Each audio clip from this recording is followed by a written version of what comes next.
their objectives, students should be able to explain and discuss the heat treatment, hardenability, and annealing process for metal alloys, as well as other types of material processing, which we are going to look at afterwards.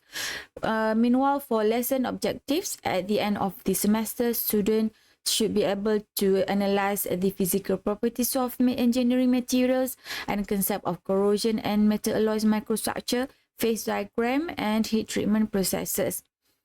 As for the topic content, these are the things that we are going to learn for today. Number one is heat treatment, which includes hardenability, annealing, normalizing, tempering, aus-tempering, and mar-tempering, which we are going to look at on what are the processes involved and its effects towards microstructure. Number two, we are going to look at on the mechanical properties, whereby different properties, a different structure or phases which produce will have different mechanical properties. Well, as mentioned to you in previous lecture, in materials can be divided into two, which is ferrous alloy and non-ferrous alloy. Ferrous alloy or ferrous metals are actually metals that contain iron and steel. Meanwhile, non-ferrous metals refer to those metals that do not have iron or that do not have iron components in it. And for heat treatment is actually a process of heating the metal without letting it reach its molten condition or melting stage, and then cooling the metal in a controlled way to select desired mechanical properties. Heat treatment is used to make either make a metal stronger or more malleable, more resistant to abrasion, or more ductile. So if you look at the concept for heat treating the ferrous alloys, is that number one, to force a metal to do something, the normal laws of solubility will not let to do it. Number two, usual case is to cause one phase to dissolve in another when it normally would not. So we must have a two-phase region with a single phase region at a high temperature. When we heat up to higher temperature, the metal becomes one phase. Then when we cool fast enough or at a faster rate, we retain the high temperature phase at lower temperature, and where it may exist as that phase or change or transform into something else that is very useful to the design or to the final product. Before we proceed with the this topic on the heat treatment, these are the terminology that you should remember and you should understand. By right, in previous lecture, this terminology is already explained to you or already exposed to you, like what are the carbon, plain carbon steel. Plain carbon steel exists between 0.03 to 1.2 carbon, which is at this area. And the location of ferrite, this is the location for alpha ferrite. This one is for austenite, and this one is for cementite. Other than that, you should also remember the reactions that occur in iron carbon phase diagram, which includes peritectic reaction, eutectic reaction, as well as eutectoid reaction. And if you notice from our previous lecture, eutectoid steel equals to 0.8% of carbon, and if the percentage of carbon is less than 0.8%, then it is called as hypoeutectoid steel, and meanwhile more than that, it is known as hypereutectoid steel. And again, a revision from previous lecture. Once the metal, the iron carbon, the steel being slowly cooled from austenite temperature, which is austenite temperature, then slowly cooled to temperature 750 degrees C, then it will change from austenite into 100% perlite. And this is the microstructure for perlite. And for hypoeutectoid, which is before a eutectoid point here, this one, slowly cool the temperature, slowly cool the steel, we change the microstructure into alpha ferrite and perlite. And then moving to hypereutectoid, which is the percentage of carbon equals to 1.2%, for example. By right, it has to be more than 0.8% of carbon. That is called as hypereutectoid. And for example, the materials being heated up until austenite temperature, which is equals to 950 degrees C for this case, and then start to cooling down, slowly cool, forming eutectoid cementite and perlite, this one. And okay, so for today, we are going to look at on the transformation as well as undercooling for these phases. For example, before this, in previous lecture, you have learned that slow cooling will form different structure of the materials. For example, slowly cool the metal from austenite phase will form alpha ferrite and cementite. However, this transformation can be changed by varying the temperature for cooling. It's either rapid cooling or hot cooling. So, for example, we use the iron carbon steel phase diagram or system, whereby we use C not equal to 0.76 weight% of carbon. If you notice here, the cooling temperature reaching 675 degrees C and maintain at that temperature, this one.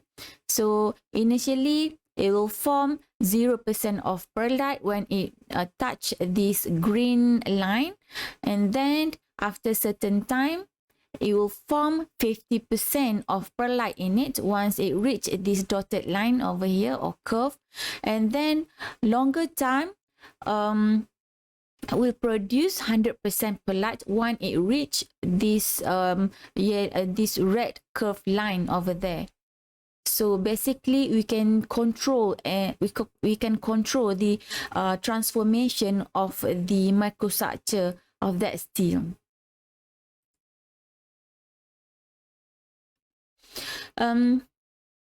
Other than slow cooling or control cooling, we can there's also we can also do a what we call it as a rapid cool in salt bath to a desired temperature. For example, this one.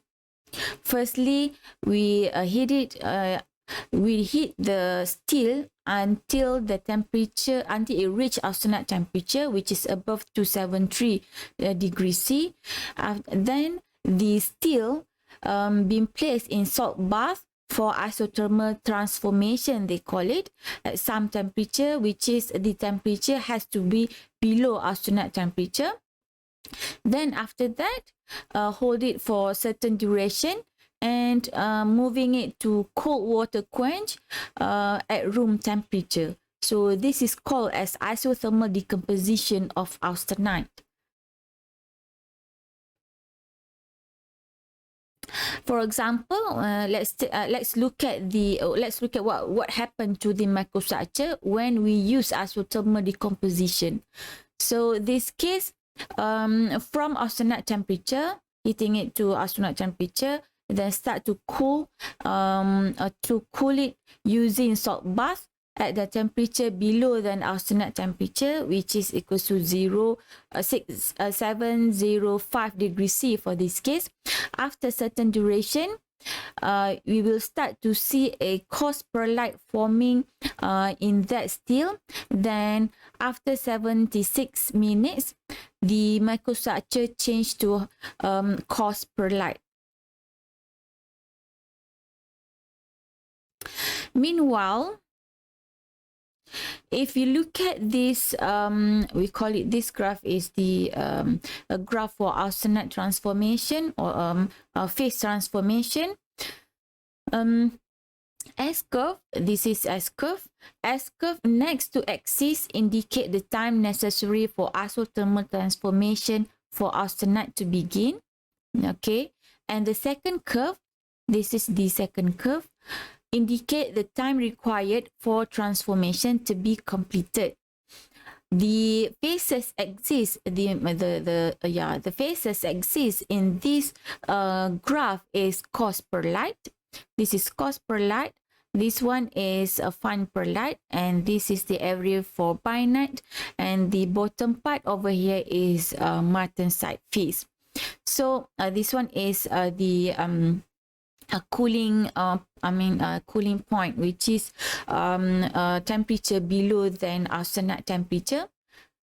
Okay, so following this line, then you should be able to produce different types of structure which is needed.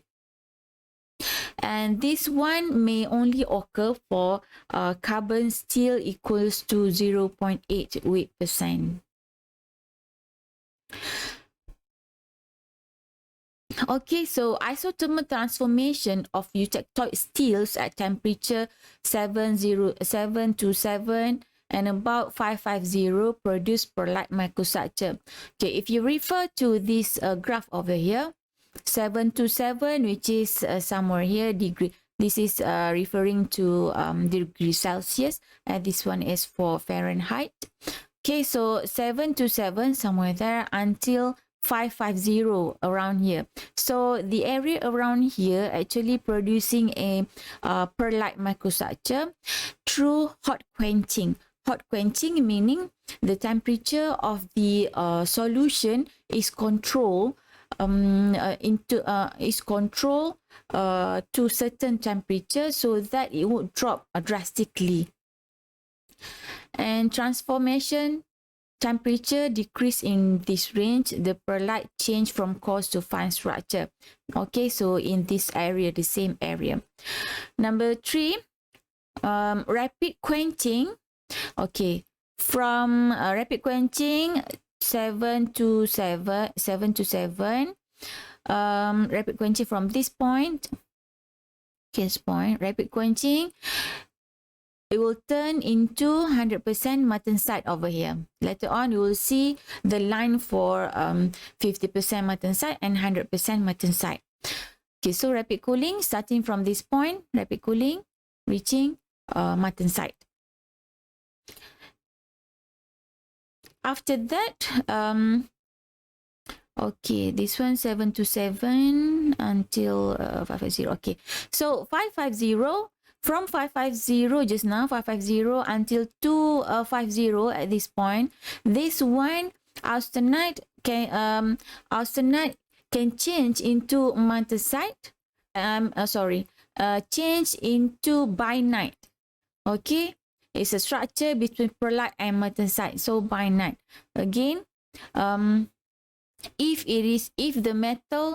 the steel are hot quench from temperature 550 point here until 250 over here, the structure change into binite. So the area is somewhere here. This is binite area. And in binite area, it can be divided into two, which is upper binite and lower binite.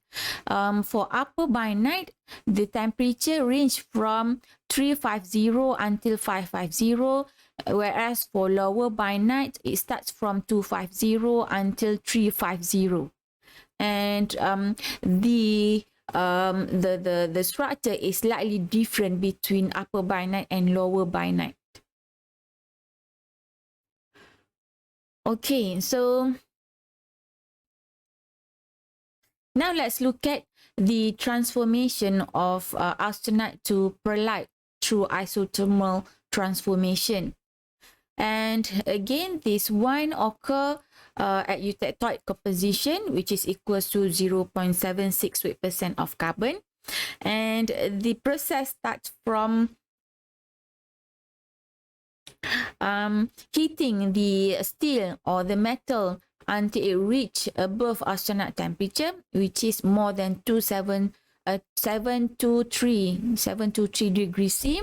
In this case, it is being heated up until it reach 727 degrees C. After that, rapid cooling until temperature 6 to 5 degrees C, and then hold that temperature for a certain duration until it change from austenite into perlite. Okay, again, start cooling. This line represent cooling line, and then until reach 0.6 to 5 degrees C. So this is 0.6 to 5 degrees C, and hold that temperature until it reach this one 0% perlite, reaching this line 50% perlite, and reaching this line is 100% perlite. If we want to change the microstructure into only 50% perlite, then the process should stop somewhere here at this line with a dotted line there. From there, finish it, cooling down. You should draw a line moving downward somewhere point here. So basically, you can control the percentage of structure that you want in that material by controlling the temperature and time. Same goes to bainite. Okay, this is how you control the formation of bainite. Firstly, heating up the metal into austenite above austenite temperature, so it will change to austenite. After that, start cooling it. Starts to cooling it. Then reaching, for example, reaching temperature of 600 degrees C, maintaining at that point, it reach 100% perlite. That one is the same case as above the previous slide just now. And for bainite, start to cooling it up to this temperature, for example, around 490 degrees C, and then hold that temperature until it transforms into 100% bainite over here. And again, this transformation only occur for carbon equals to 0.76%. And the formation of bainite is known as diffusion control. This is the types of bainite that might occur, which is upper bainite and lower bainite, as mentioned to you earlier. This is the microstructure for upper bainite, which form between temperature 350 and 550, and for lower bainite, it occur between temperature 250 to 350 degrees C. And remember, bainite can be formed through hot quenching, so the temperature need to be controlled so that it will not drop drastically. Other than that, the other terminology that or phase that you need to know in iron carbon system is that spheroidite. Spheroidite refers to a microscopic constituent in some steels composed of spherical shaped cementite particles in an alpha ferrite matrix. Spheroidite is the most ductile and softest type of steel on the granular molecule level. Its purpose is to soften higher carbon steels and produce more formability.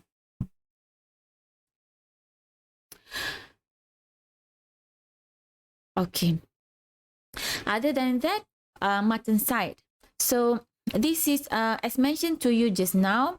Basically, the slide that I've prepared to you guys actually may have some repetition on how the process on how the microstructure being formed. Okay, so that you may understand it better. So as mentioned to you just now, martensite can be formed through rapid cooling from austenite temperature, rapid cooling, then it will transform into martensite. However, it depends whether 50% martensite, 90% martensite, or 100% martensite. It depends how fast the temperature, how fast that process being cooled, being introduced to that metal, and for how long. Okay, so martensite is a rapid process and it is diffusionless. Okay. And martensite can be divided into two, lathe type and plate type, or combination of lathe and plate type. For lathe type, it can be found if the carbon content less than 0.6% over here. If the percentage of carbon is more than 0.6%, then it will have a plate martensite in it. However, if the percentage of carbon is more than 1%, it will have 100% plate martensite. And this is only the terminology. MS referring to temperature of martensite start to occur. MF referring to temperature of martensite starts to finish.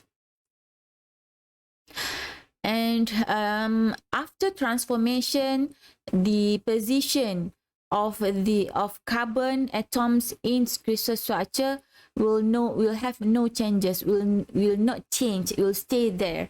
However, the only difference is that strength and hardness, which will be affected by the carbon content only.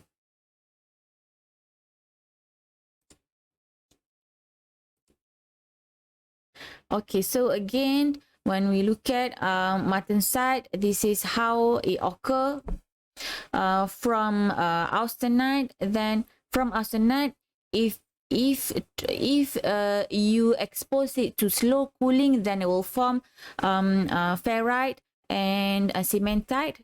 But if you quench it or fast cooling, you will form a martensite. BCT actually referring to centered tetragonal body-centered tetragonal crystal structure.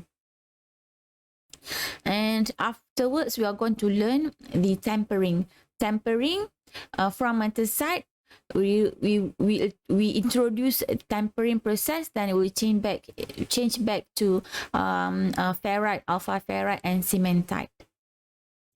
Martensite is very hard and brittle. And therefore its ductility is reducing or decreasing. And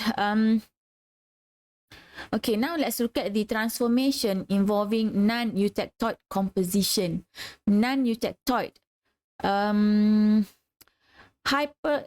if you still remember just now, eutectoid point is where the composition of carbon equals to 0.76%. So beyond that percentage is known as hypereutectoid composition, whereby it has proeutectoid cementite in, or proeutectoid is in it, or some people may call it as proeutectoid cementite.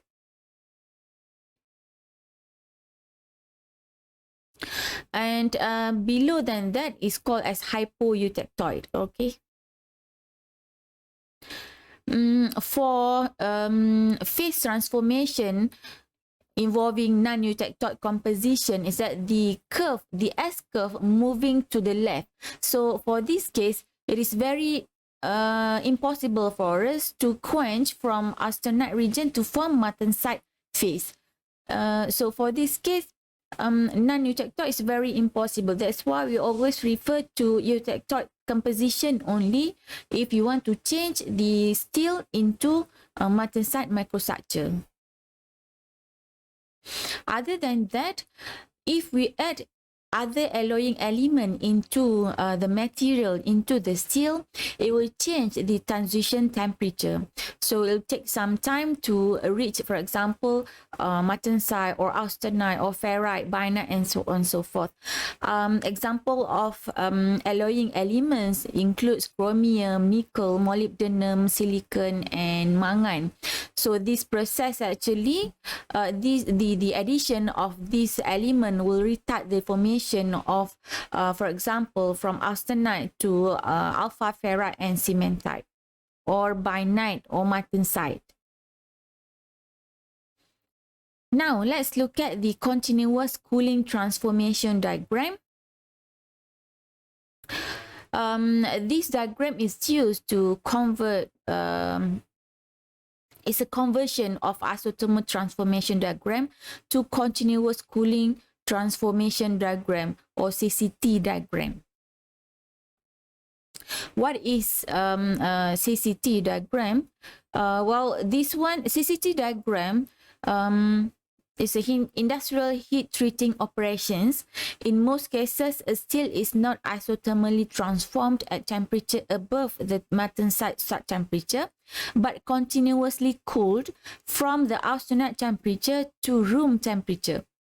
Number two, the transformation from austenite to pearlite occurs over the range of temperature rather than a single isothermal temperature, as you look at this one. So that's a range temperature. Don't worry, we'll see the example afterwards, more example afterwards. The CCT diagram start and finish lines are shifted to longer times and slightly lower temperature below around 450 degrees C for austenite to transform into bainite. Okay, so this figure shows different cooling rates for eutectoid plain carbon steel cooled continuously from austenite region to room temperature. Curve A is a curve very slow cooling. This is a curve A, such as by shutting off power of an electric furnace and allowing the steel cool as the furnace cool. Microstructure would be cost per light. So this is very slow cooling. By right, the specimen being left in the furnace, and it will start to cool together with the furnace. Graph B, or profile B here, shows represent a rapid cooling. For example, removing austenite steel from furnace and allowing the steel to cool in air. So in this case, fine pearlite will be produced.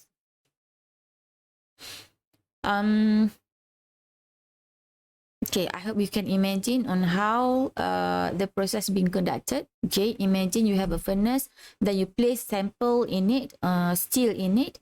After it reaches a certain temperature, then you open up the furnace to take out the specimen and put it somewhere for that specimen to cool it down on its own. I mean, in normal temperature, normal air, normal temperature. From there, fine pearlite will be produced. And let's look at line C. Line C producing starts with the formation of pearlite. Line C, okay, line C reaching this point, so pearlite occur in it. But there is insufficient time to complete the austenite to pearlite transformation. The remaining austenite do not transform to pearlite, will transform to martensite at lower temperature, 250 degrees C.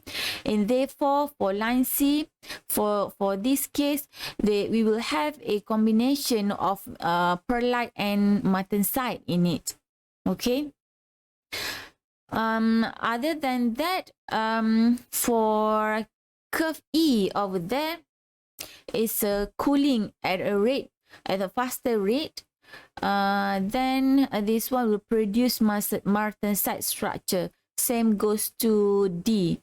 Okay, so from austenite temperature, faster cooling, it will produce martensite temperature. However, for E, is represent as critical cooling rate because if the duration or the speed is not fast enough, then it will change to line C, whereby it will produce martensite and perlite in it. So it has to be as fast as possible by referring to this graph, temperature versus time, so that we can control what are the structure that is needed to be produced.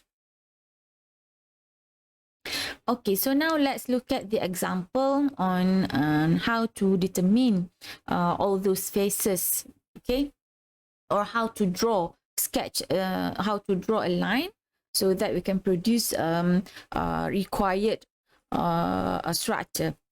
Okay, so this example, let's read it together.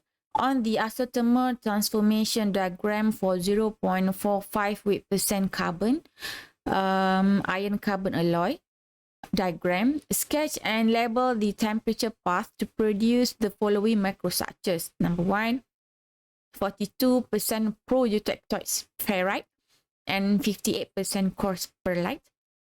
B, 50% fine perlite and 50% bainite. C, 100% martensite, and D, 50% martensite and 50% austenite. So let's look at one by one. Question A, 42% pro-eutectoid ferrite and 58 coarse perlite. Well, when you saw a terms pro-eutectoid ferrite, it is actually referring to process before eutectoid with the value of C not equals to 0.45 weight% of carbon from iron carbon phase diagram. The relative amounts of pro-eutectoid alpha and perlite may be determined in a manner similar to that described in previous lecture for primary and eutectic microconstituents.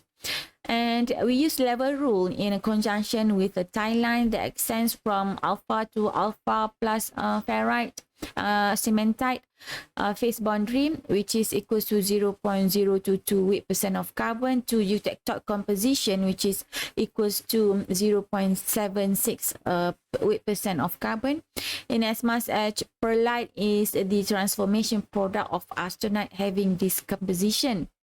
So from there you can calculate it, the weight fraction for perlite and austenite, which is equals to 0.58%, 0.42 weight%. So from there we know that the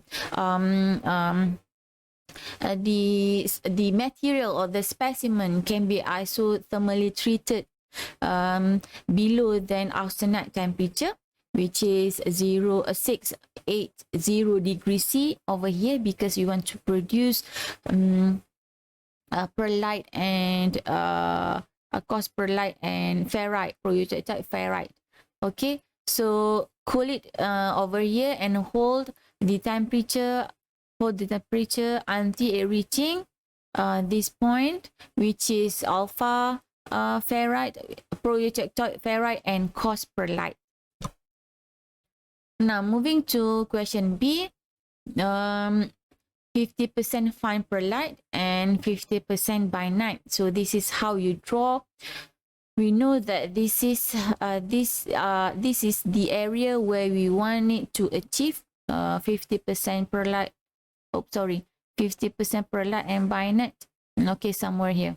Okay, so isothermally treated 950 degrees C, somewhere there. So you draw a line there until it reach 590 degrees C, and then hold that temperature until it reach 50% of perlite. So this line represents 50% of perlite.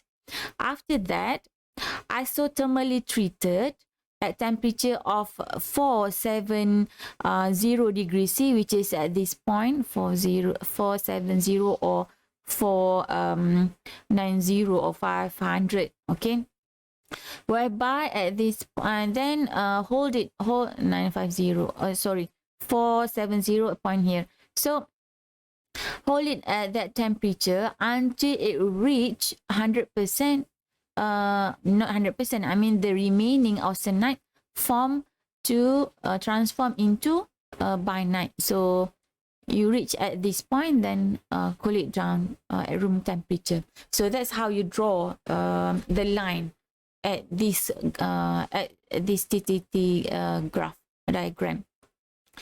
After that, 100% matosite. 100% matosite can be only produced from rapid cooling at room temperature, from a austenite temperature, rapid cooling. So straight away form 100% matosite. If you want to form 50% matosite and 50% austenite, which is question D, then still rapid cooling but a bit longer, then until it reach this line, which the temperature around 300 degrees C, then it will start to form 50% matosite and 50% austenite. Okay. Now let's move on to next content, which is hardenability of ferrous alloy. Well, hardenability is a term that is used to describe a given steel's ability to harden, and it doesn't mean what hardness can be achieved from this term. It is usually determined by the Jomini and quench test. In other words, it will show the depth of hardening across an equivalent diameter bar of steel. And the hardenability steels depends primarily on the composition of the steel, austenitic grain size, the structure of the steel before quenching, and the cooling rate. This is how you conduct a Jomini test. You place the specimen over here with this size. The specimen, I mean, after you heat the specimen in furnace, then take it out quickly, as quick as possible, and place it over here and start to spray water to the specimen starting from this end. Okay, after that we can calculate the hardness of the materials, either using Jomini test or Brinell hardness test. For 1080 plain carbon steel, this is a code for plain carbon steel. The hardness value at quench end is 65 Brinell hardness, while it is 50 Brinell hardness at 3/60 inch from quench end. So this is how you calculate the hardness of the steel, starting from point where the material starts to reach start to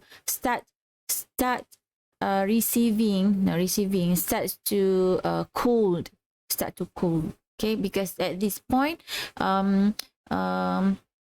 the water will spray at that area first from this point. So cooling start to form this point until at the bottom, at the upper part of that specimen.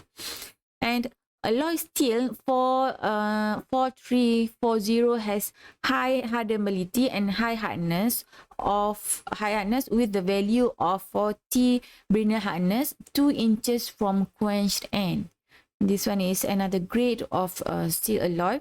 And in alloy steel, the composition of austenite to ferrite is delayed because the cooling rates actually depending on the diameter of the bar, quenching media, and cross section of the specimen itself. That's why the composition or the deformation of transformation of austenite to ferrite is being delayed. These are the data that you can get through Jomini hardenability test.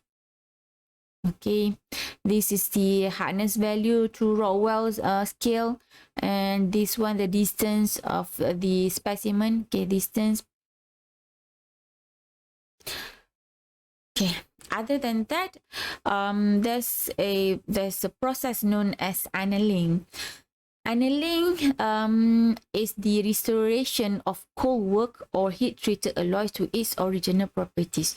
While in real life, for example, if you are referring to a human being, after certain duration, after working, after certain training, we might feel stress, we might feel muscle soreness and so on. So to reduce that part, to gain freshness of our body, then we need to go to spa. So after spa, then you'll feel as good as new. Okay, so same things to steel. After certain work or being heat treated, it will feel stress. So to reduce that stress, to gain its original properties, then we will introduce annealing process to it. Okay, three processes involved in annealing, which is heating the workpiece to specific range of temperature in furnace, and then holding that temperature for certain period. After that, air furnace cooling. Put it in furnace to slowly cool the temperature. I mean, cooling, let it cool together with the furnace. In annealing, there's so-called full annealing and process annealing. Full annealing, sample is heated sample is heated to 40 degrees C above austenite ferrite boundary, held for necessary time and cooled slowly. Meanwhile, for process annealing, is used for stress relief, applied to hypoeutectoid steel only at eutectoid temperature. And an annealing process is used to increase ductility, to reduce hardness and strength as to modify the microstructure. This is the location of annealing, this side, if you're referring to temperature and carbon percentage over here. Number 4 is normalizing. Normalizing, referring to the process whereby the steel being heated in austenite region and cooled in still air or normal air, and not a blowing air or using fan. No, it's a still air. Some of the purposes for normalizing includes to refine the grain structure, to increase the strength of the steel as compared to annealed steel, to reduce compositional segregation in castings or forgings, and thus provide a more uniform structure, to avoid excessive softness from annealing of steels cooling in still air, and to decrease residual stresses and to improve machine ability. Fine product with small uniform grains, they have higher strength and hardness but lower ductility than full annealing. So you can refer to this diagram for hardness versus carbon content here. Materials that being exposed to normalized process, it will have lower, for this case, high hardness, quenching and okay. Sorry. I'm talking for this case. I'm referring to quench specimen and normalized specimen. So we'll have lower hardness as compared to a quenched specimen. Number 5 is tempering. In this process, martensite steel is heated at temperature below eutectic temperature. This process will make the steel become softer and become much more ductile. Carbon atoms in low carbon steel segregate themselves on tempering. And for tempering, we can see several structure in it, like rod-like or spheroidite kind of like structure. And this structure will form at different temperature. So that's why I said earlier, we need to control the temperature so that it produce a microstructure that is needed by us only. Okay, so that is tempering. And hardness, okay, hardness, it decreases as temperature increase above 200 degrees C. let's look at this hardness versus temperature over here.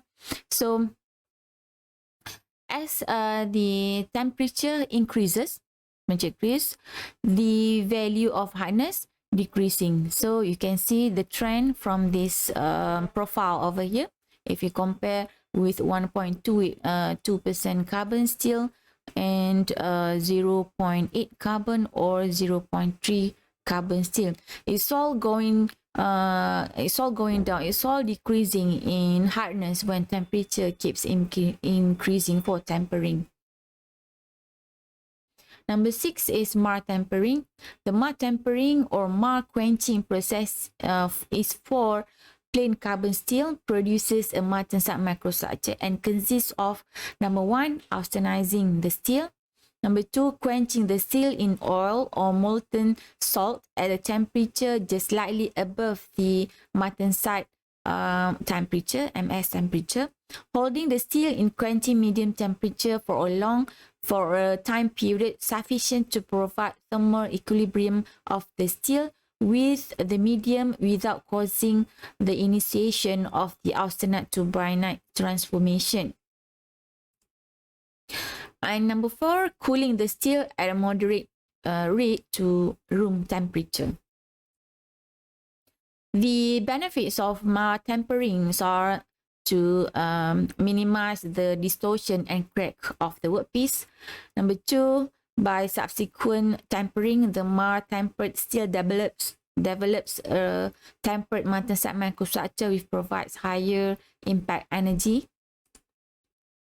Number 7 is aus tempering. In aus tempering, steel is heated. Heated steel is quenched from austenizing temperature rapidly enough to avoid formation of ferrite and pearlite, and then held at certain temperature until isothermal transformation from austenite to bainite is complete, and then cooled at room temperature. Medium of quench is a molten salt cooled in still air. So never use fan or other medium to move the air. So it has to be still air there. Okay. So in aus tempering process, the steel is austenized. Austenized, which is below than 7 to 3 degrees C. Then quenched in a molten salt bath at temperature just above the steel MS temperature. After that, hold it isothermally until the austenite to bainite transform completely this side. At this point, it will transform completely, then cool at room temperature. So that is called aus forming. So now let's move on to our next topic, which is last topic for today, which is mechanical properties. And as mentioned to you in previous lecture as well as in early chapter, the carbon content in steel will affect the properties, mechanical properties of that materials, whereby by increasing carbon content, the tensile strength and yield strength will increase. However, the percentage of elongation will decrease. So it happens both for hypoeutectoid or hypereutectoid. For fine pearlite, coarse pearlite, and spheroidite, the properties also will be different, even though fine pearlite or coarse pearlite might be determined as the same material, which is pearlite. However, the structure is slightly different.